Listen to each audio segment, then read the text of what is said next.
Hello everyone, मैं हूं विजय चंद्रा और आप सबका यूट्यूब के इस चैनल पर स्वागत है। दोस्तों, आज हम लोग इस वीडियो में त्रिभुज के प्रकार के बारे में पढ़ने वाले हैं। तो जैसे कि हमको पता है, ज्योमेट्री का कुछ पोर्शन हम लोग पहले भी कंप्लीट कर चुके हैं। तो जो भी उन वीडियो को कंप्लीट नहीं देखे होंगे पहले जा कर के, उनको आप एक बार देख लीजिए। मैंने पूरा कंप्लीट उसमें रेखा और कोण के बारे में कंप्लीट इंफॉर्मेशन करवाया हुआ है उसमें। ठीक, तो आज का हमारा एजेंडा रहेगा त्रिभुजों के प्रकार, टाइप्स ऑफ ट्रायंगल। तो सबसे पहले तो ये जानते हैं कि त्रिभुज किस किस कंडीशन में बन सकता है। अच्छा, एक छोटा सा क्वेश्चन है, सबसे छोटा बहुभुज क्या होगा? सबसे छोटा पॉलीगॉन जिसको बोलेंगे, तो सबसे छोटा बहुभुज होगा क्या? त्रिभुज। और आपको कमेंट करके एक आंसर देना है कि सबसे बड़ा बहुभुज क्या हो सकता है। लार्जर पॉलीगॉन किसको कहेंगे? सबसे बड़ा बहुभुज क्या होगा? इसका आंसर आप मुझे कमेंट बॉक्स में कमेंट करके बतलाइएगा। तो चलिए, आज का क्या है टॉपिक हमारा, त्रिभुजों के प्रकार। उसमें हम लोग पहले ये जानेंगे कि कोई भी चीज़ दिया रहेगा भुजा की लंबाई, तो क्या हम लोग किसी भुजा की लंबाई को लेकर के त्रिभुज बना सकते हैं कि नहीं बना सकते, उसके बारे में। जैसे एग्जाम्पल के तौर पर मैं आपसे ये दूँ क्या कि मान ले जाए कोई भी त्रिभुज है, इस टाइप का एक त्रिभुज बना हुआ है। इस त्रिभुज ए बी सी, हमेशा नामकरण को कैपिटल लेटर से दर्शाते हैं, इसमें स्मॉल स्मॉल नहीं लिखना रहता है ना, ए बी सी। और भुजा की लंबाई कैसे दर्शाएंगे? जैसे कि इस शीर्ष के सामने वाले भुजा को क्या नाम देंगे? तो उसको नाम दिया जाता है ए। इस शीर्ष के सामने वाले भुजा को क्या नाम देंगे? तो बी। जो भी शीर्ष है उसके सामने वाले भुजा को उसी के नाम से दर्शाते हैं और उसको स्मॉल लेटर से दर्शाया जाता है। तो यहाँ पर सी है, तो इसके सामने वाले भुजा क्या बोलेंगे हम लोग? Small C. तो मैं क्या बोल रहा था कि यहाँ पर तीन भुजाएं हैं, तीन भुजाओं से घिरा हुआ आकृति क्या कहलाता है? त्रिभुज कहलाता है। इन तीन भुजाओं के इनको क्या कहते हैं? शीर्ष कहते हैं, वर्टेक्स कहा जाता है। तो देखिए, अगर मैं यहाँ पर ए बी और सी का मान दे दूँ, आपको कुछ भी मान दे दूँ, तो क्या उन मानों को लेकर के आप कोई भी त्रिभुज बना सकते हो क्या? जैसे कि एग्जाम्पल के तौर पर मान लीजिए इस भुजा की लंबाई 1 मीटर दे दिया, इस भुजा की लंबाई 2 मीटर दे दिया, है ना, और इस भुजा की लंबाई एग्जाम्पल तौर पर 10 मीटर दे दिया। तो क्या मैं ए बी सी इस माप के भुजा को यूज करके कोई त्रिभुज बना सकता हूँ क्या? कोई भी इंफॉर्मेशन दिया रहेगा, हम लोग क्या करते हैं, रेंडमली जो भी डेटा दिया रहता है उसी को कोई से भी त्रिभुज बना करके शो कर देते हैं। तो क्या एक्चुअल में इनको ले करके त्रिभुज बनाया जा सकता है? इसके बारे में देखते हैं। तो देखिए, कंडीशंस क्या है त्रिभुज बनाने के, किस किस कंडीशन में त्रिभुज बन सकता है और किस किस कंडीशन में त्रिभुज जो है नहीं बनेगा। एक सिंपल सा लॉजिक है, आप देखिए। मान लिया जाए ये कोई भुजा है ए बी और इसका कुछ लंबाई है, एग्जाम्पल तौर पर 5 मीटर, समझना आप। ठीक, ये लंबाई है 5 मीटर। अगर मैं ऐसा करके बनाया, इसको चलो एग्जाम्पल तौर पर समझते हैं 3 मीटर, और इसको आप समझ लीजिए 6 मीटर। तो क्या इन दोनों को जोड़ूंगा तो इन दोनों का योगफल हमेशा इस वाले भुजा से बड़ा होगा क्या? आप कोई भी लाइन खींचते हैं, इस लाइन का मान जो है इन दोनों के योगफल इस वाले लाइन से हमेशा बड़ा होगा क्या? तो बिल्कुल बड़ा होगा। आप कभी भी खींच के देख लीजिए, एक सीधे ही रेखा है ये, और यहाँ से ये रेखा खींचा गया, कुछ भी लंबाई होगा, ये रेखा खींचा गया, कुछ भी लंबाई होगा, मान लीजिए x होगा, ये y होगा, तो इन दोनों का योगफल x प्लस y का मान जो है, ये जो तीसरा भुजा है इससे हमेशा बड़ा होगा ही होगा।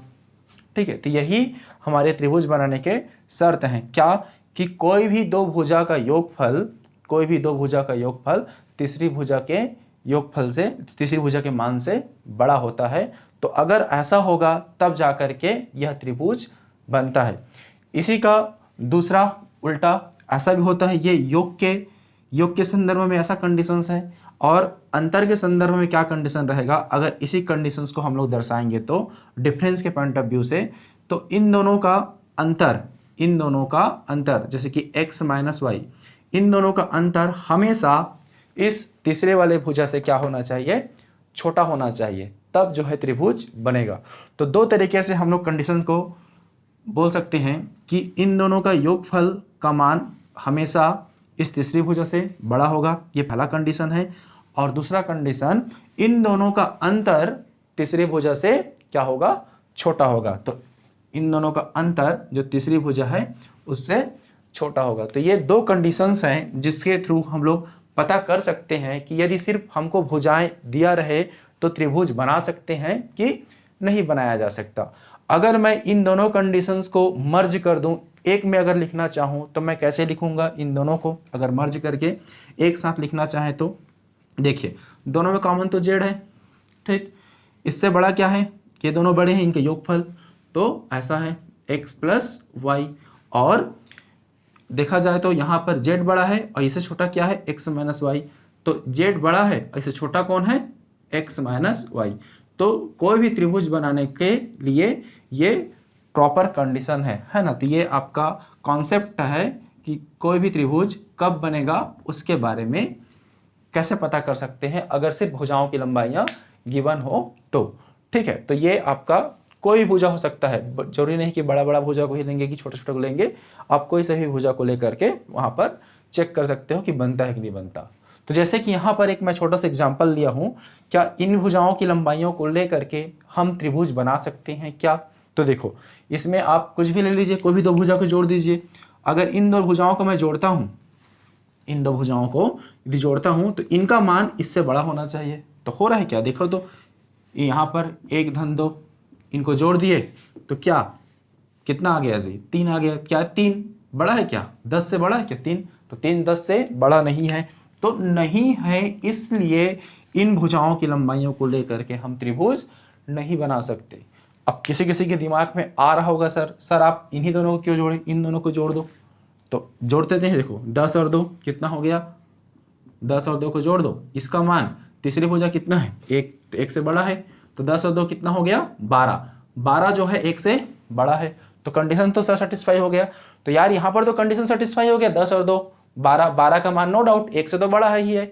लेकिन अगर इन दोनों भुजाओं को लिए हो, प्लस के साइड से लिए हो, तो माइनस के साइड से भी आपको क्रॉस चेक करना होगा। क्या 10 और 2 का अंतर कितना होगा, तो 10 और 2 का अंतर कितना होगा, 8 होगा। तो क्या 8 और z का मान कितना है, यहाँ पर z को आप क्या अज्यूम करो 1।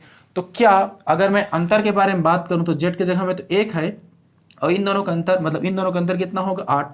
क्या 8 से ही बड़ा है 1, तो नहीं है, 8 से बड़ा 1 तो नहीं है, तो नहीं बोल सकते। मतलब ऐसा है, अगर आप कोई भी कंडीशंस लेते हो तो वो कंडीशन प्लस की तरफ भी आपका सेटिस्फाई होना चाहिए और माइनस के तरफ भी कंडीशन फुलफिल होना चाहिए, ठीक है। तो ये क्या किया हम लोगों ने, यहाँ पर क्या सीखा कि कोई भी भुजा दिया हो तो उन भुजाओं को लेकर के क्या त्रिभुज बन सकता है, और अगर बनेगा तो उसके लिए क्या टर्म्स कंडीशन होंगे, उसके बारे में हम लोगों ने यहाँ पर डिस्कस किया है, ठीक। अगर आपको याद होगा तो ये समकोण त्रिभुज बनता है।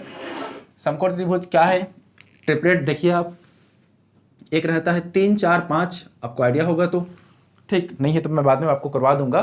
तो देखिए, अगर कोई समकोण त्रिभुज ऐसा बना है, समकोण त्रिभुज, तो बड़ी भुजा जो कि कर्ण होता है 5, ये 4 और ये 3 ऐसा बोल सकते हैं। इनको अल्टरनेट भी आप चेंज कर सकते हो। तो क्या इनको, इन भुजाओं को लेकर क्या बना सकते हो, तो समकोण त्रिभुज हमेशा ऐसे ही बनेगा, बड़ी भुजा यहाँ पर रहेगा और दो अल्टरनेट भुजाएं यहाँ पर रहेंगे, ठीक। 90 डिग्री के यहाँ पर कोण बनता है। तो देखिए, इन दोनों को आप जोड़ के देखो, इन दोनों को जोड़ेंगे तो कितना होगा जी, 7 होगा। तो क्या 7 का मान 5 से बड़ा है, बिल्कुल बड़ा है, तो कंडीशन अप्लाई होता है। और ये देखिए, इन दोनों घटाइए, इन दोनों घटाएंगे तो कितना आएगा जी, 1 आएगा। क्या 1 का मान इस 5 से छोटा है, बिल्कुल छोटा है। तो दोनों कंडीशंस तो अप्लाई होते हैं। देखो ना, इन दोनों का योगफल बड़ा है तीसरी भुजा से, पहला कंडीशन फुलफिल हुआ, और इन दोनों का अंतर छोटा है तीसरी भुजा से। तो दोनों कंडीशंस जहां पर फुलफिल होंगे वहीं पर हमारा क्या होगा, त्रिभुज बन पाएगा। तो नॉर्मल अगर भुजाएं हमको गिवन है और पता करने के लिए बोलेगा कि त्रिभुज बनता है कि नहीं बनता है, तो सिंपल हम लोग इस कॉन्सेप्ट, इस इनइक्वालिटी में रख करके चेक कर सकते हैं त्रिभुज बनता है कि नहीं बनता। यहाँ से 1-2 क्वेश्चंस बन सकते हैं। वो क्वेश्चन किस प्रकार के होंगे, मैं आपको सिंपल से क्वेश्चन करवा रहा हूँ, ठीक है। इसको आप नोट कर लीजिए।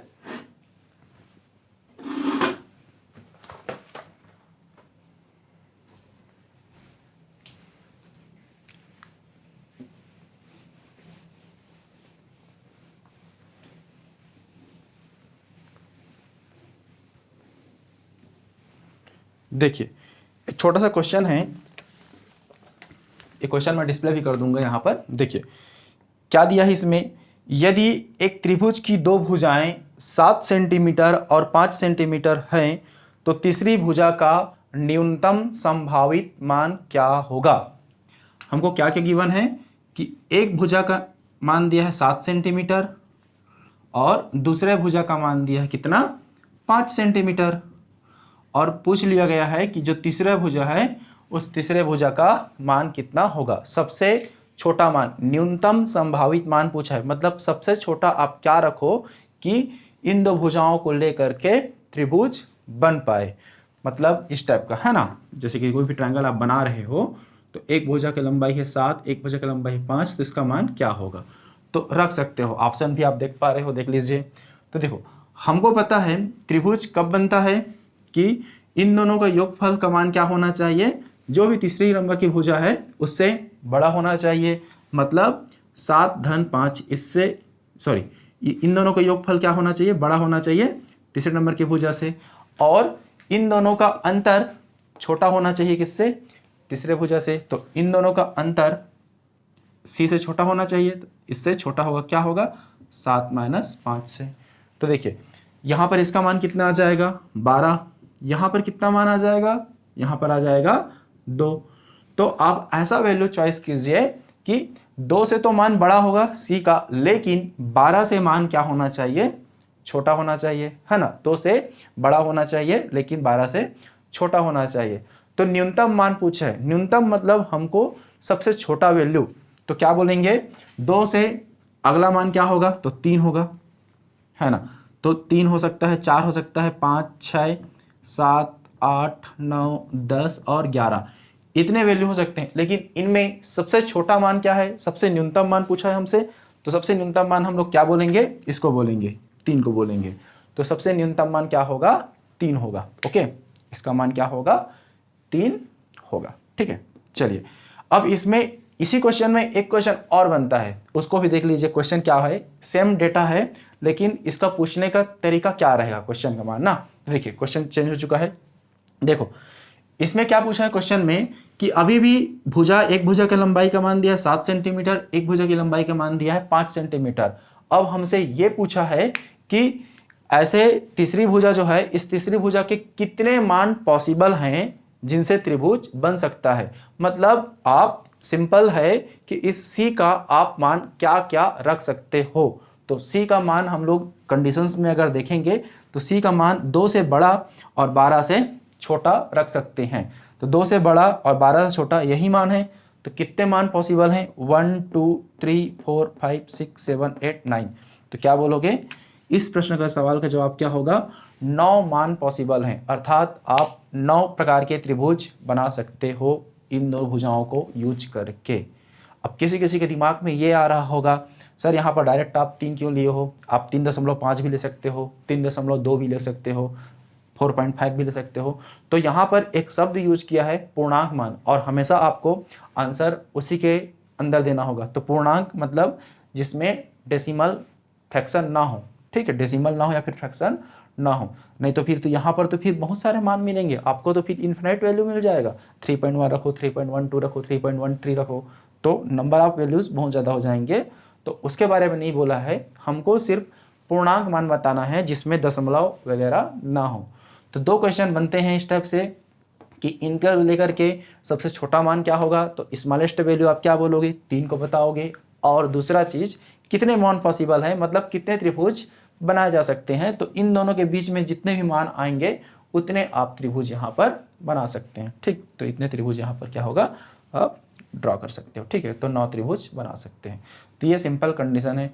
एक छोटा सा यहाँ पर मैं आपको एक होमवर्क दे रहा हूँ, है ना, आप मुझे उसका कमेंट बॉक्स में कमेंट करके बताना। देखो कोई त्रिभुज है, ये यहाँ पर क्या होगा, इस भुजा का लंबाई का मान दिया है 15 और इस भुजा की लंबाई का मान दिया है 7, और तीसरी भुजा का मान आपको क्या करना है, यहाँ पर बताना है। और ये त्रिभुज कैसा है, ये त्रिभुज को आप किस टाइप का त्रिभुज रखोगे, समद्विबाहु त्रिभुज, समद्विबाहु त्रिभुज। समद्विबाहु त्रिभुज मतलब ऐसे 2 त्रिभुज, ऐसे त्रिभुज जिसके दो भुजाएं बराबर हों उसी को क्या कहते हैं, समद्विबाहु त्रिभुज। तो एक भुजा का मान 15 है, एक भुजा का मान 7 है, तो आपको बताना है कि ये भुजा 7 हो सकता है कि ये भुजा 15 होगा।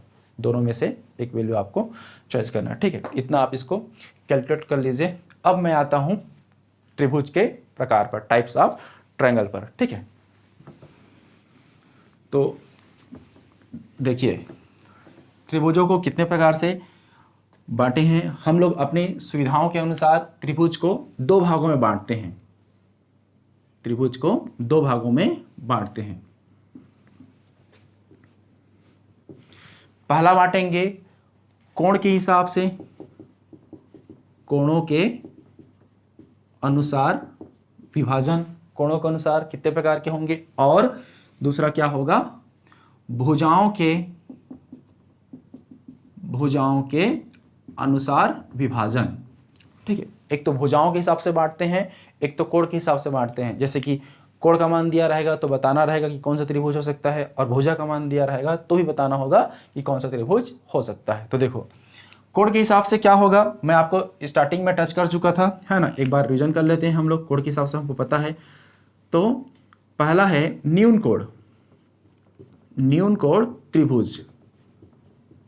न्यून कोण त्रिभुज किसको कहेंगे कि ऐसे त्रिभुज जिसके प्रत्येक कोण का मान 90 डिग्री से कम हो, ठीक है। क्या होगा, न्यून कोण त्रिभुज। अगर ये कोई त्रिभुज है, ये सभी कोण थीटा हैं, तो यहाँ पर क्या होगा, थीटा का मान क्या होगा, 90 डिग्री से कम होगा। अगर हर कोण का मान 90 डिग्री से कम होगा तो उसको क्या बोलेंगे, न्यून कोण त्रिभुज बोलेंगे, एक्यूट एंगल ट्रायंगल, ठीक। पहला। दूसरा क्या आएगा, समकोण त्रिभुज, समकोण त्रिभुज, राइट एंगल ट्रायंगल, इसको क्या बोलेंगे, राइट एंगल ट्रायंगल। तो क्या होगा, ऐसा त्रिभुज जिसका एक कोण का मान क्या होगा, 90 डिग्री होगा। कोई भी त्रिभुज है, अगर उस त्रिभुज में एक कोण का मान अगर 90 डिग्री है तो उसको क्या कहते हैं, समकोण त्रिभुज कहेंगे। मतलब यहाँ पर एक कोण थीटा का मान कितना होगा, 90 डिग्री होगा। इसी को क्या कहेंगे हम लोग, समकोण त्रिभुज कहेंगे। जिसमें कोणों का मान 90 से कम होगा उसको क्या कहते हैं, न्यून कोण कहते हैं। और इसमें लास्ट तीसरा क्या है, अधिक कोण त्रिभुज, अधिक कोण त्रिभुज, ठीक है। अधिक कोण त्रिभुज मतलब इसकी परिभाषा क्या होगी, एक कोण का मान यदि 90 डिग्री से बड़ा हो तो उसको क्या कहेंगे, अधिक कोण त्रिभुज कहेंगे। कोई भी त्रिभुज हो जिसमें एक कोण का मान जो है 90 डिग्री से यदि बड़ा होता है तो उसको हम लोग क्या कहते हैं, अधिक कोण त्रिभुज कहते हैं। तो इस प्रकार से त्रिभुजों को उनके कोणों के मान के अनुसार तीन भागों में बांटा गया है। सबसे पहला है न्यून कोण त्रिभुज, जिसमें प्रत्येक कोण का मान क्या होना चाहिए, 90 डिग्री से कम होना चाहिए। दूसरा यह है समकोण त्रिभुज, जिसमें त्रिभुज के तीनों कोणों में से एक कोण का मान क्या होगा, 90 डिग्री होगा। और अधिक कोण त्रिभुज किसको कहेंगे, कि ऐसा त्रिभुज जिसमें तीनों कोणों में से एक कोण का मान 90 डिग्री से बड़ा हो, अधिक कोण त्रिभुज कहलाते हैं, ठीक। तो ये कोणों के अनुसार त्रिभुजों का विभाजन है, तीन प्रकार से बांटा गया है। अब आगे बढ़ते हैं हम लोग, भुजाओं के अनुसार त्रिभुजों को कितने प्रकार से डिवाइड किया गया है। तो देखिए भुजाओं के अनुसार सबसे पहला है समबाहु त्रिभुज, समबाहु त्रिभुज, इक्विलैटरल ट्रायंगल बोलते हैं समबाहु त्रिभुज।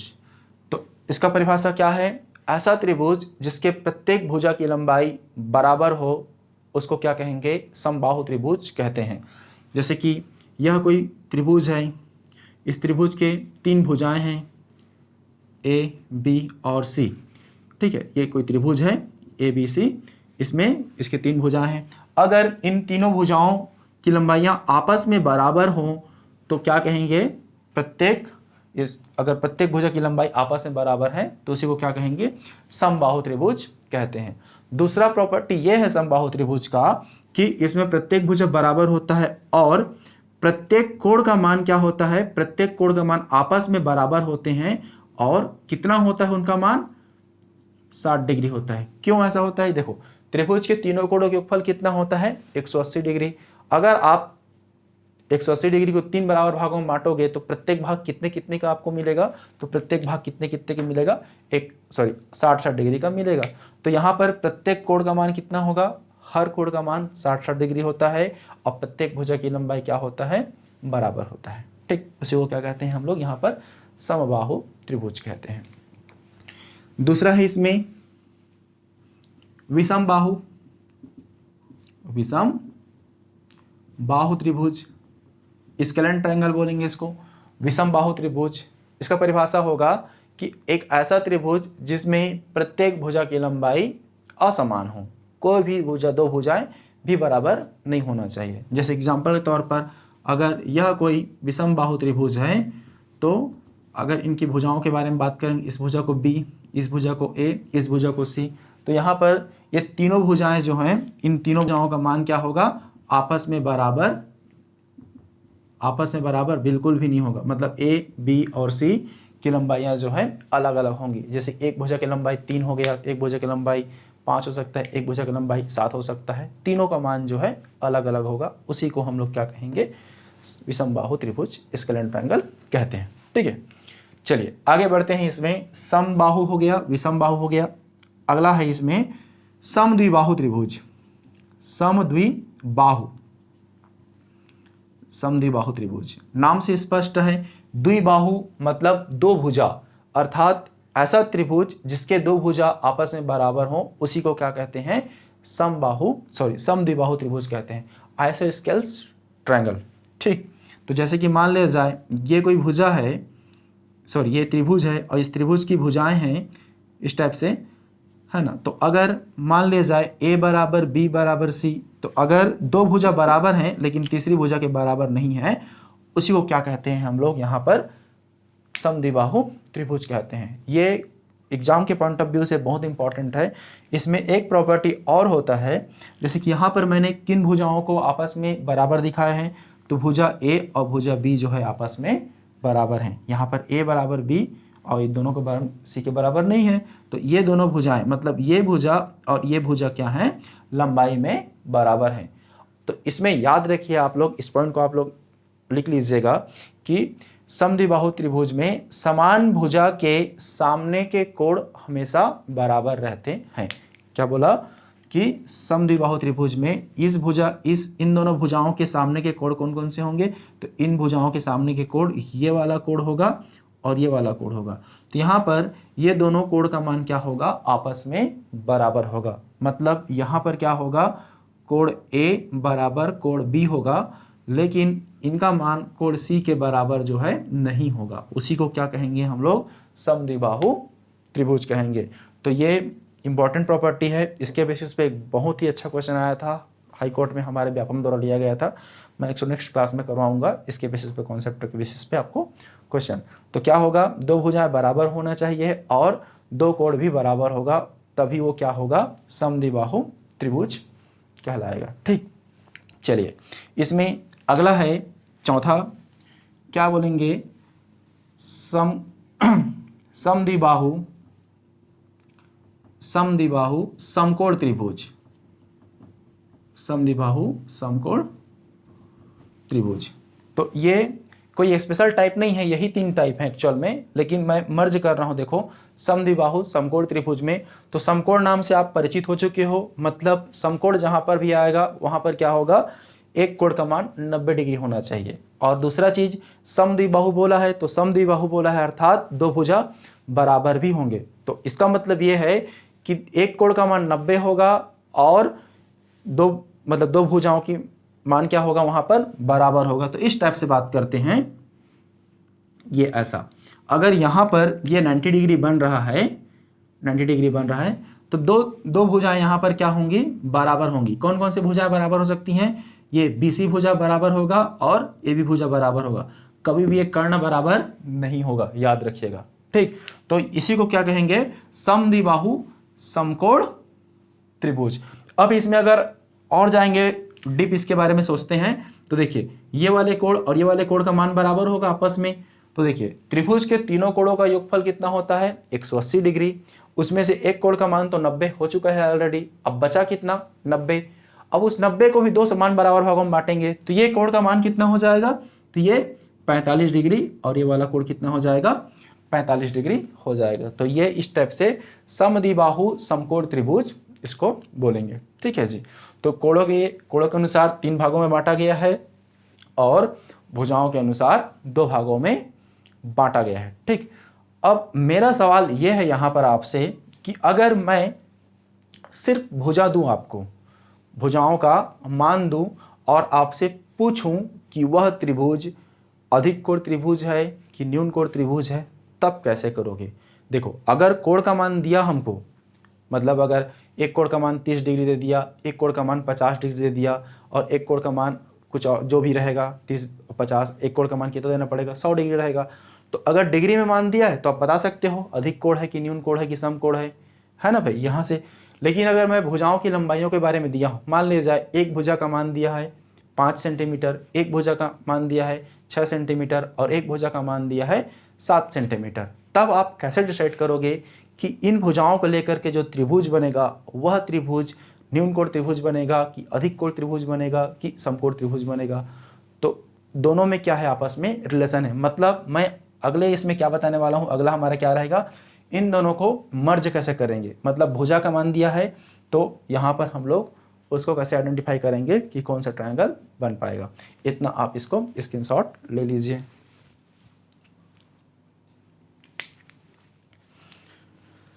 चलिए, उसी को हम लोग मर्ज करने वाले हैं। यहाँ पर छोटा कॉन्सेप्ट है।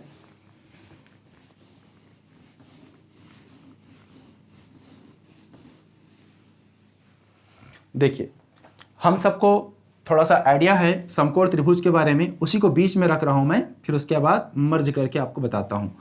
जैसे कि ये एक समकोण त्रिभुज है ABC, ठीक है। इसके सामने वाले भुजा को बोलेंगे B, सामने वाले भुजा को बोलेंगे C, सामने वाले भुजा को बोलेंगे A। तो समकोण त्रिभुज में क्या होता है, हम लोग एक पाइथागोरस प्रमेय पढ़ते हैं, है ना, कि कर्ण का वर्ग बराबर आधार का वर्ग धन लंब का वर्ग होता है। तो यहाँ पर मैं क्या बोल सकता हूँ कि B स्क्वायर बराबर क्या होगा, A स्क्वायर प्लस क्या होगा, C स्क्वायर होगा। तो जो प्रश्न इस टाइप के कंडीशंस बताएंगे उसको क्या बोलेंगे हम लोग यहाँ पर, समकोण त्रिभुज बोलेंगे। तो अगर भुजा का मान दिया है और अगर उस भुजा में B क्या है, सबसे बड़ी भुजा है ना, याद रखना आप लोग ना इसको, सबसे बड़ी भुजा है ना, कोई भुजा को आप B नहीं मान लोगे। तो सबसे बड़ी भुजा का मान जो है उसका मान, उसका वर्ग का मान अन्य दो भुजाओं के वर्गों के योगफल के बराबर होता है, तो उसको क्या कहेंगे, समकोण त्रिभुज कहेंगे। ठीक, इसमें एक स्टेप पीछे आते हैं, न्यून कोण त्रिभुज A, B और C। तो इसमें भी मान लेते हैं, ऐसा मान के चलते हैं कि सबसे बड़ा भुजा इसमें भी B है, ठीक है। तो इसी कंडीशंस को देखो लिख रहा हूँ, B square A square plus C square. तो सिर्फ भुजा के बारे में दिया है और अगर ये न्यून कोण त्रिभुज होगा तो इन दोनों के बीच में एक रिलेशन आता है, जैसे बराबर का चिन्ह आया है यहीं पर, यहाँ पर एक रिलेशन निकल करके आएगा। वो क्या होगा, अगर B स्क्वायर का मान जो है छोटा होगा A square plus C square से, तो इसको क्या बोलेंगे, न्यून कोण त्रिभुज बोलेंगे, न्यून कोण त्रिभुज। अगर सिर्फ भुजाएं दिया है तो अगर भुजाओं के बारे में इसमें अगर रखते हैं और अगर ये कंडीशंस अप्लाई हो पाता है तो वो त्रिभुज कैसा होगा, तो वह त्रिभुज न्यून कोण त्रिभुज होगा। और लास्ट वन है इसमें अधिक कोण त्रिभुज के बारे में। तो इसमें भी सबसे बड़ी भुजा को B ही मानते हैं और सबसे छोटी भुजा को, मतलब अन्य दो भुजाएं क्या है, A और C हैं। तो अगर यहाँ पर है इस टाइप से B square A square plus C square और यहाँ पर इसका मान इन दोनों के योगफल से ही बड़ा है, तो क्या बोलेंगे उसको, ऑब्टूस एंगल बोलेंगे, अधिक कोण त्रिभुज कहेंगे। तो भुजाओं का मान दे करके हमसे ये पूछ लेगा कि कौन सा त्रिभुज कैसा है, ठीक है। तो अधिक कोण के लिए ये कंडीशन अप्लाई होने वाला है, समकोण के लिए एक कंडीशन अप्लाई होने वाला है और न्यून कोण के लिए ये वाले कंडीशन अप्लाई होंगे। यहाँ से इस कंडीशन के बेसिस पे हमारे व्यापम में 2 बार प्रश्न पूछा जा चुका है।